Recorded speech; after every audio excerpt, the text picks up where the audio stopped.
because we are the people oppressed by patriarchy, by class, by the military system.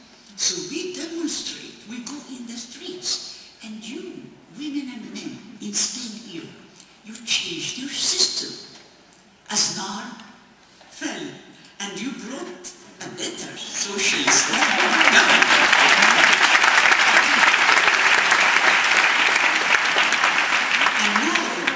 And now listening today to your Minister of Equality, Gender Equality, I'm teaching now in the States. They don't have a Minister for Equality for Gender.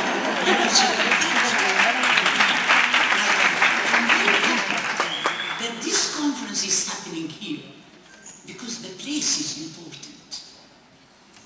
That we are having this conference, 3,000 people coming from all over the world, here in Madrid, this means something. Of course, we are coming from different countries, different languages, different classes, different professions, different genders, but we speak the same language.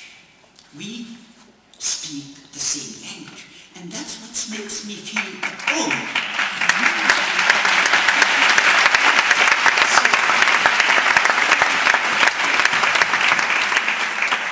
So the conception of home means that in spite of our differences, we speak the same language, and it is the language of equality, the language of justice, the language of freedom, the language of love, of beauty, creativity, and dissidence. And of course,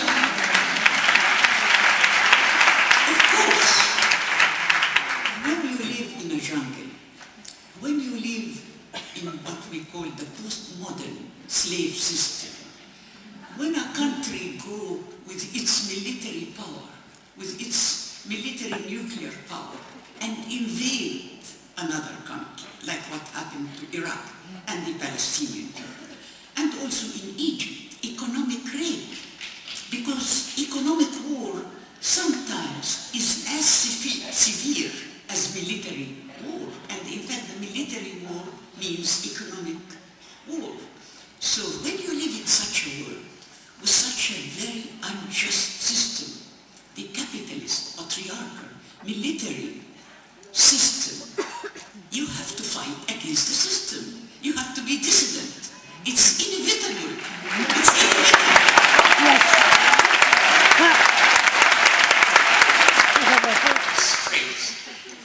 Equality is not utopia. Because what's the utopia? It's a dream.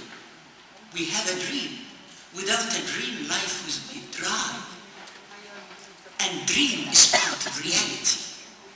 We cannot separate the imagination, the dream, from reality. So we have to dream of equality. And hope is power. How I survived in prison, in exile, by hope. Everybody asked me, how did you survive all this? I'm above 70, and now more than 50 years fighting against this system. But I'm still living and still young.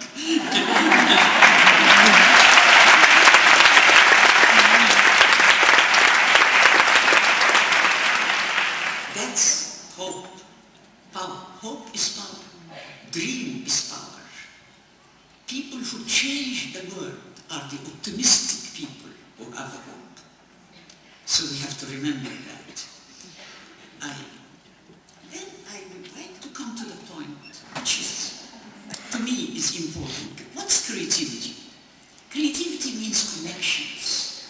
In fact, in our universities, in our schools, we are educated in a very fragmented way. We receive fragmented knowledge. Politics, separate from economics, from history, from medicine, from literature, from psychology, and we try to specialize.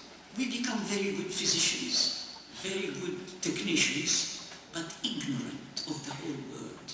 We don't know what's happening, and that's why we become passive. Creativity means to undo this fragmented knowledge, to connect the global to the local. And now we use the word glocal. It means both. To connect the political to the economic, to the social, to the psychological, to the moral, the domestic, to the global. When we speak about sexual violence, what do we mean if we split it, if we separate it from political, economic, social, at the global level, at the state level, at the family level, and at the personal level? So creativity means to break that. Because if I speak about domestic violence alone, or rape, sexual rape, without economic rape, then I miss out. And also I create a veil of the mind. Because the media, the education system, fragmented knowledge, create a veil to the mind that I don't know. But when I connect, then I start to know. And in fact, knowledge was a sin. You know, why Eve was condemned? Because she ate from the tree of knowledge. So, knowledge and creativity is based on knowledge. Real knowledge, not the pseudo-knowledge, not the false knowledge we have from our universities. I graduated as a medical doctor, but I was completely ignorant of politics, of class problems, of patriarchy, of global problems, of war, of even poverty. Though poverty is the cause of 90% of the diseases, I didn't know why people become sick, because they didn't teach us politics or economics. So I didn't connect poverty to diseases. So I had to really educate myself. We never studied clitoridectomy or female circumcision in the medical colleges.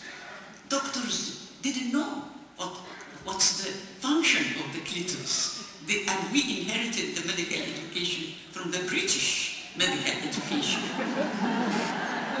So creativity means to re-educate ourselves, to reconnect, to unite all these domains of life. And that's why we start to have knowledge. And then we are in danger. Then we go to exile. Then we are in prison. And then we are censored. The minute we connect all this, the political to the sexual to the economic, at the global, at the state, at the family, then you are in danger. And that's my problem, you know, because there are many writers in Egypt, in my country, all over the world.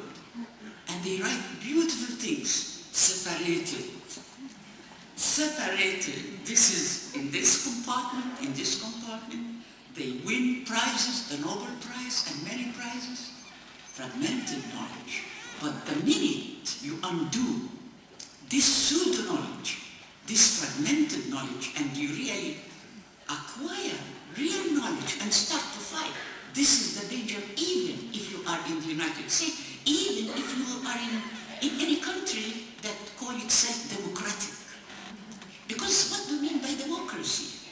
You know, I'm teaching in the United States now, in a university, and I was following the race, the presidential race between Obama and Hillary Clinton and others. And it was about money, how much money they raise, who will have access to the media, and to the people who can fund the race. I didn't find democracy. You see,